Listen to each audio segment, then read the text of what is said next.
రష్యాతో సంబంధాలు తెంచుకో భారత్కు డొనాల్డ్ ట్రంప్ పదే పదే ఇస్తున్న వార్నింగ్.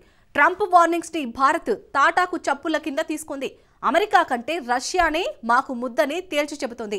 5th జనరేషన్ కు చెందిన F-35 యుద్ధ విమానాలు భారత్కు ఇస్తామని భారత ప్రధాని ఎదుట స్వయంగా ట్రంప్ చెప్పాడు. కానీ ట్రంప్ ఆఫర్ ని భారత్ తిరస్కరించింది. రష్యాకు చెందిన సుఖోయ్ Su-57 స్టెల్త్ ఫైటర్ కొనుగోలుకు భారత్ ఇంట్రెస్ట్ చూపుతోంది. అంతేకాదు ట్రంప్ వద్దన్న పనినే భారత్ చేసి సుంకాల దొరకు మంట పుట్టిస్తుంది. మరోవైపు రష్యా అధ్యక్షుడు వ్లాదిమిర్ పుతిన్ సందర్శనకు భారత్ ఏర్పాట్లు చేస్తుంది. దాదాపు ఈ పర్యటనలోనే Su-57 డీల్పై సంతకాలు చేసేందుకు సిద్ధమవుతుంది. Su-57 పై భారత్ ఎలాంటి ఆఫర్లు ఇస్తుంది? ట్రంప్ వద్దన్న రష్యాతో భారత్ మరింత స్ట్రాంగ్గా బంధం బలోపేతమవుతుందా? Let's watch. ట్రంప్ వార్నింగ్స్ ను భారత్ లెక్క చేయదా? రష్యాతో Su-57 డీల్ ఫైనల్ అవుతోందా? పుతిన్ పర్యటన ఎజెండాలో కీలకాంశమేంటి? రష్యా అధ్యక్షుడు వ్లాదిమిర్ పుతిన్ భారత్ పర్యటనకు కౌంట్ డౌన్ మొదలయ్యింది. డిసెంబర్ మొదటి వారంలోనే పుతిన్ భారత్ కు వస్తున్నట్లు నివేదికలు వెల్లడిస్తున్నాయి. ఉక్రెయిన్ యుద్ధం మొదలైన తర్వాత తొలిసారి భారత్ లో పుతిన్ పర్యటించనున్నాడు. మరోవైపు రష్యా భారత్ బంధంపై ఒత్తిడి పెరుగుతోంది. ఈ ఒత్తిడి చాలా వరకు విదేశాల నుంచే వస్తోంది. అందుకే ఇప్పుడు అందరి దృష్టి పుతిన్ భారత పర్యటనపైనే పడింది. అంతేకాదు రష్యా అధ్యక్షుడి పర్యటనను విజయవంతం చేసేందుకు కూడా భారీ ప్రయత్నాలే మొదలయ్యాయి. భారత విదేశీ వ్యవహారాల శాఖ మంత్రి జైశంకర్ కూడా ఇప్పుడు అదే పనిలో నిమగ్నమయ్యారు. 3 రోజుల పర్యటనలో భాగంగా జైశంకర్ ప్రస్తుతం మాస్కోలో పాగా వేశారు. 17న ఆయన రష్యా రాజధానిలో ల్యాండ్ అయ్యారు. మొదట జైశంకర్ రష్యా విదేశాంగ మంత్రి సెర్గీ లవ్రోన్తో సమావేశమయ్యారు. ఆ తర్వాత రెండో రోజు అంటే 18న SCO సమావేశాలకు హాజరయ్యారు.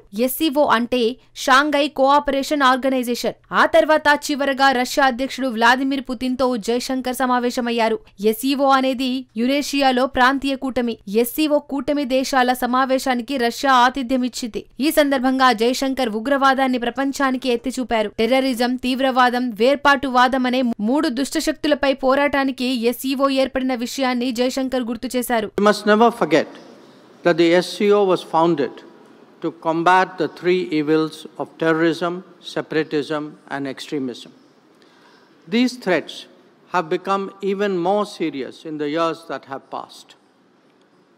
It is imperative that the world display zero tolerance towards terrorism in all its forms and manifestations. There can be no justification, no looking away, and no whitewashing.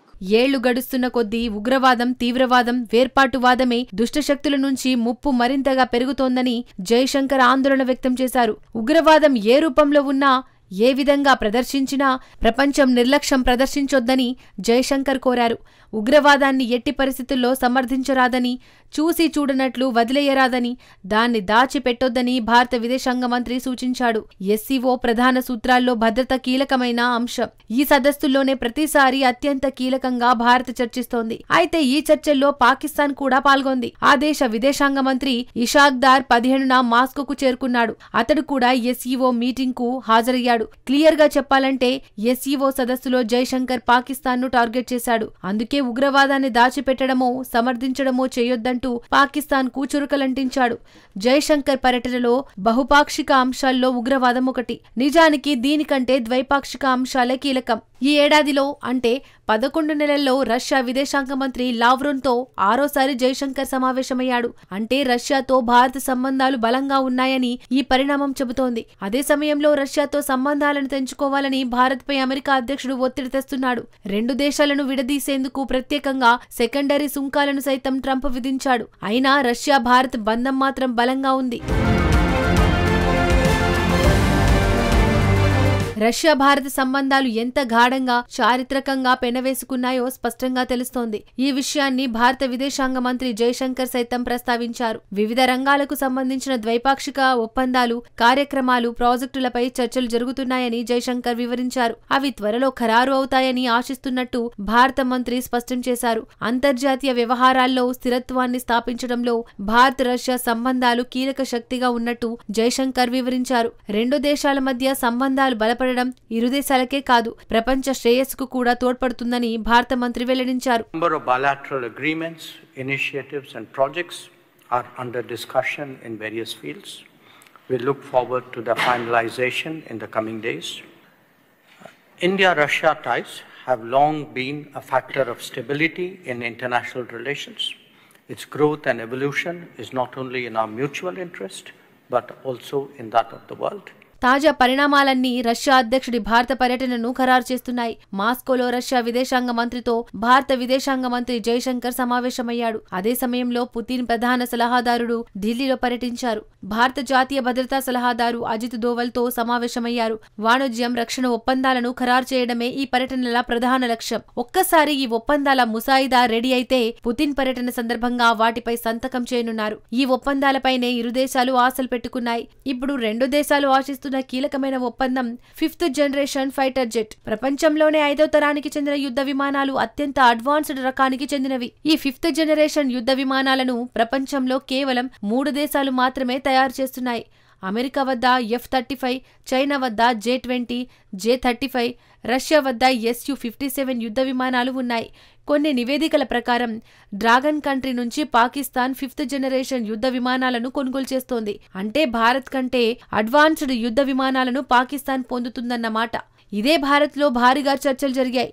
Bharat ముందున్న ఆప్షన్లపై నిపుణులు భిన్నాభిప్రాయాలు వ్యక్తం చేస్తున్నారు. 5th జనరేషన్ ఫైటర్ జెట్లను భారత్ సొంతంగా తయారు చేసుకునే వరకు ఆగాలా లేక బయట నుంచి కొనుగోలు చేయాలా అన్నదే చర్చ.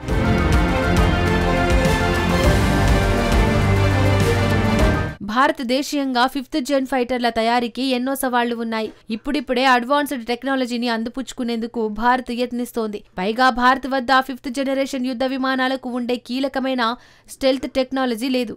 జెన్ ఇంజిన్ టెక్నాలజీ కూడా సమస్యనే. ఒకవేళ ఈ రెండు టెక్నాలజీలు భారత్కు లభించినా సొంతంగా 5th జనరేషన్ యుద్ధ విమానాలను తయారు చేసిన 2035 నాటికి అవి అందుబాటులోకి వచ్చే అవకాశం ఉంది. సో అప్పటి వరకు ఆగడం భారత్కు కష్టం.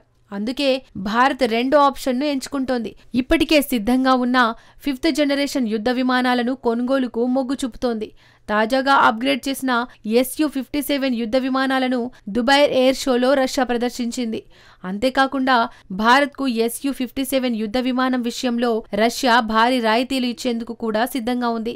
Su-57 ఫైటర్ పై రష్యా ఎలాంటి ఆఫర్లను ఇస్తోంది? 5th జనరేషన్ యుద్ధ విమానాలకు సంబంధించిన టెక్నాలజీని ఎలాంటి నిబంధనలు, ఆంక్షలు లేకుండా బదిలీకి చేసేందుకు రష్యా అంగీకరిస్తోంది. భారత్కు రష్యాలో తయారైన 257 యుద్ధ విమానాలను అందించేందుకు సిద్ధంగా ఉన్నామని రోసోవర్ ఎక్స్పోర్ట్ తెలిపింది.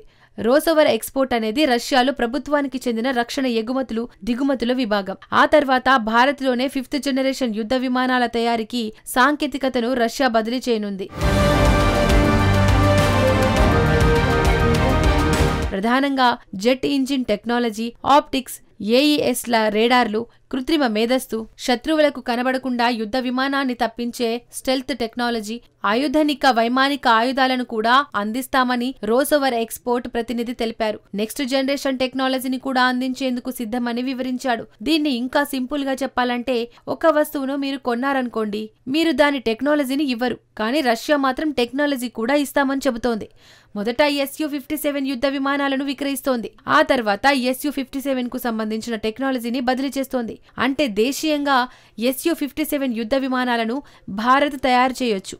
నిజం చెప్పాలంటే ఇది మంచి ఆకర్షణీయమైన ఒప్పందం. రష్యా టెక్నాలజీనే యుద్ధ విమానాలను సుదీర్ఘకాలం సహాయం అందించేందుకు అంగీకరిస్తోంది. రష్యా చెబుతుంది ఏమిటంటే, భారత్ వద్ద ఉన్న క్షిపణులు ఏవైనా సరే Su-57లో మోహరించవచ్చు. అయితే అసలు ప్రశ్న ఏమిటంటే, ఢిల్లీ నిజంగానే ఈ యుద్ధ విమానాలను రష్యా నుంచి కొనుగోలు చేస్తోందా?